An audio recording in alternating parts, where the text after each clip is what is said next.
नमस्कार ताई आणि दादांनो, श्री स्वामी समर्थ. तर गुढीपाडवा म्हणजे मांगल्याचे प्रतीक आणि 3.5 मुहूर्तापैकी एक संपूर्ण असा मुहूर्त आहे.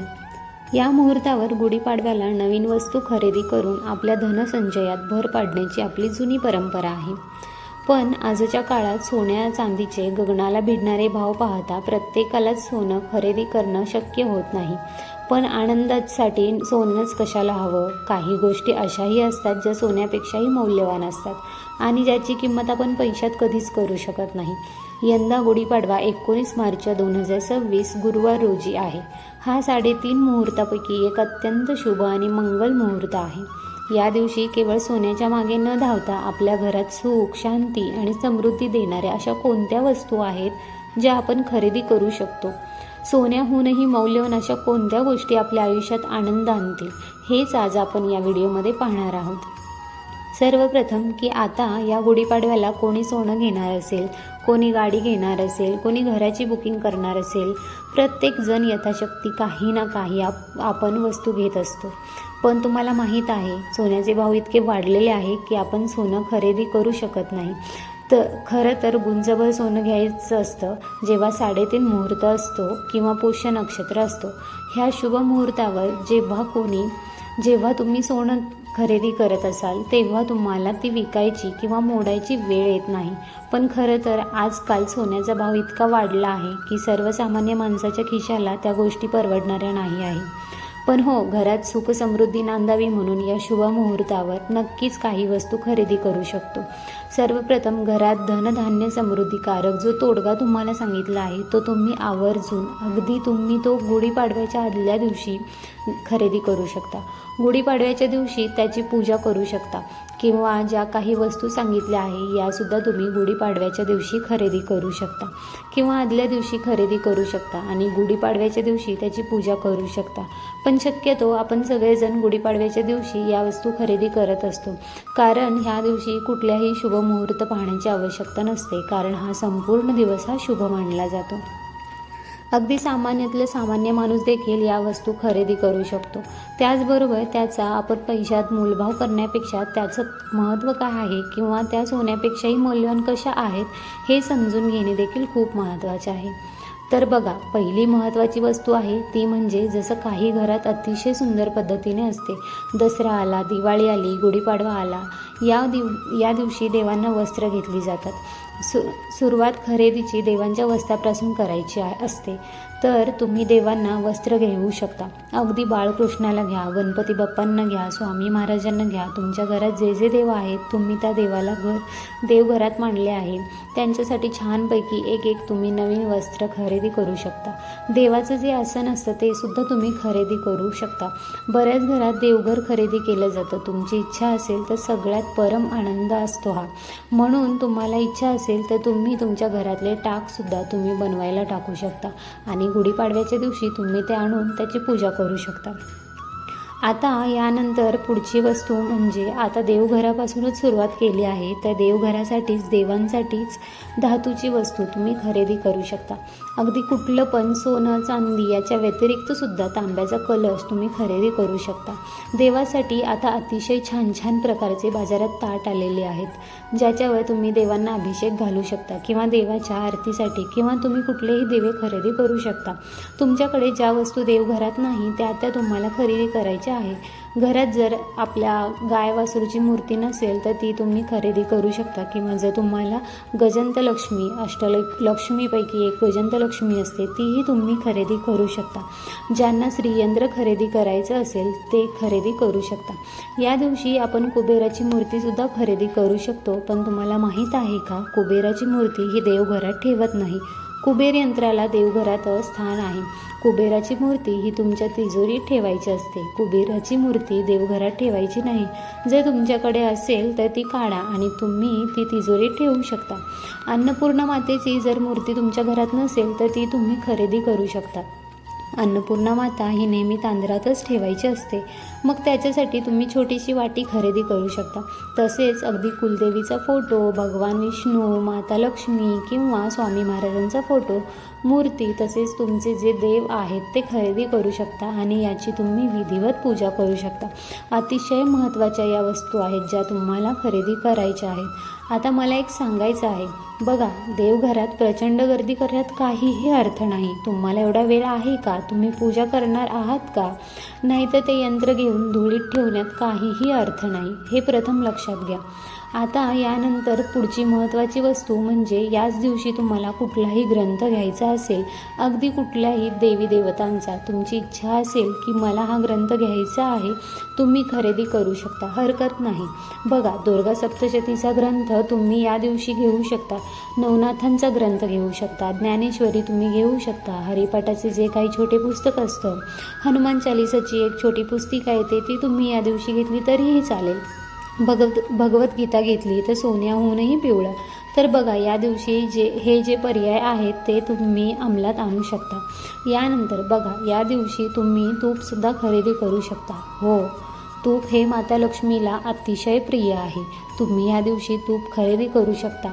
या तुपाची वात देवघरासमोर लावावी. भीमसेनी कापूरसुद्धा या दिवशी तुम्ही खरेदी करू शकता.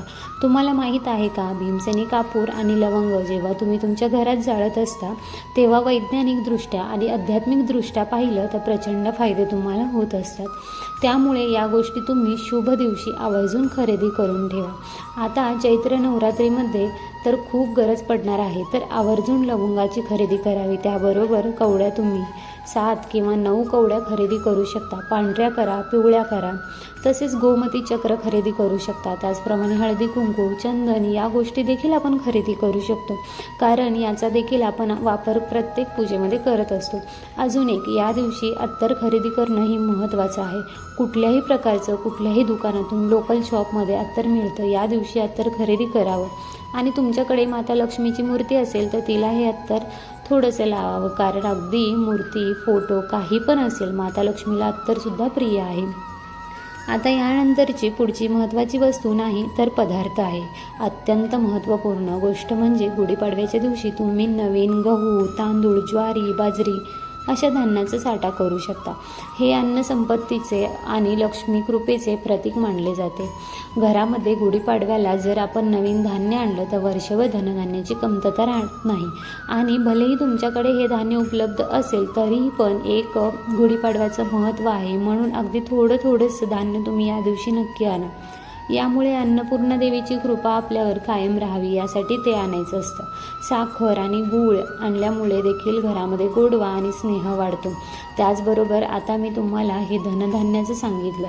ज्या पद्धतीने धनतेरसच्या दिवशी धने आणि गूळ धने म्हणजे काय?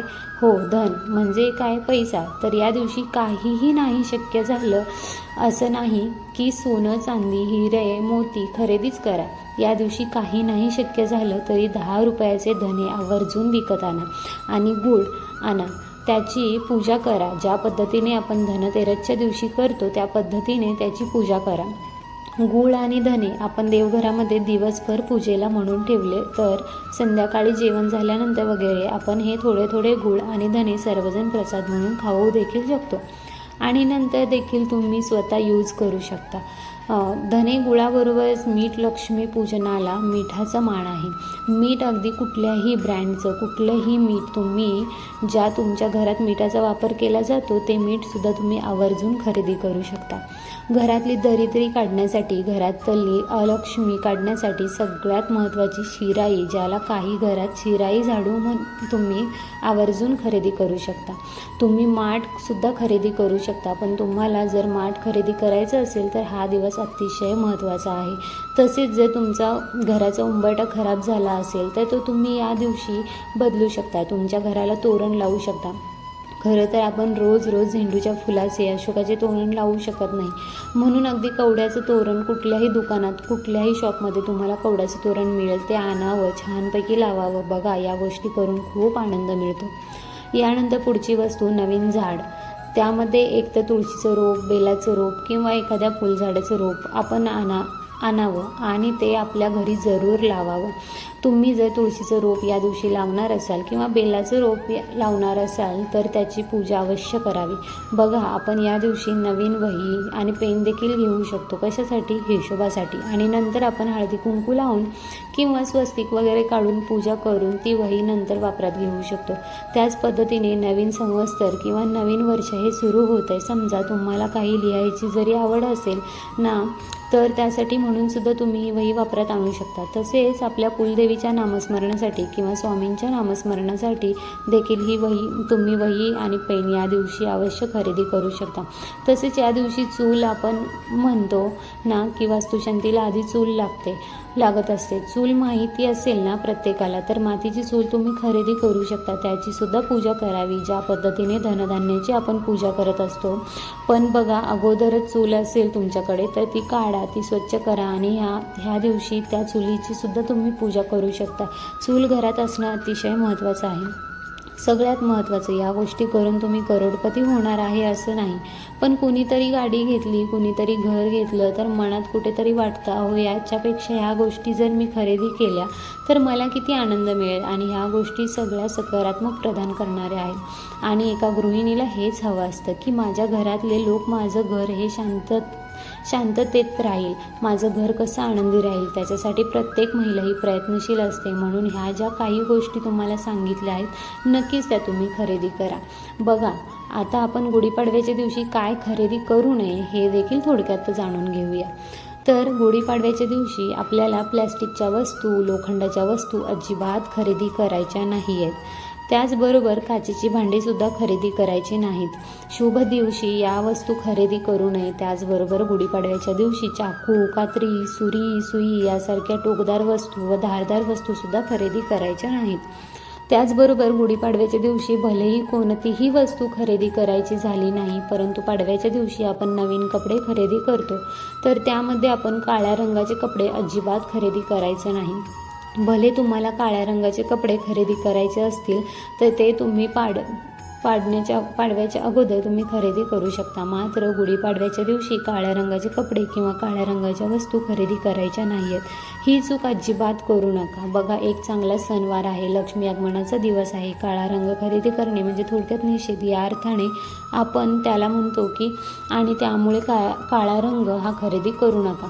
तर बघा, या गुढीपाडव्याच्या दिवशी तुम्ही या वस्तू नक्की खरेदी करून आणू शकता. आणि या वस्तू तुम्ही खरेदी केल्यामुळे तुमच्या धनसंचयामध्ये वाढ होईल आणि या वस्तूच्या रूपाने लक्ष्मी मातेचं आगमन तुमच्या घरामध्ये होईल आणि तुमची आर्थिकदृष्ट्या प्रगतीसुद्धा होईल. तर हा माहितीपूर्ण व्हिडिओ तुम्हाला कसा वाटला? आवडला असेल तर नक्की लाईक करा, शेअर करा व चॅनलला सबस्क्राईब करायला मात्र विसरू नका. व व्हिडिओ शेवटपर्यंत पाहिल्याबद्दल अगदी मनापासून तुमची मी खूप खूप आभारी आहे. धन्यवाद. श्री स्वामी समर्थ. जय जय स्वामी समर्थ.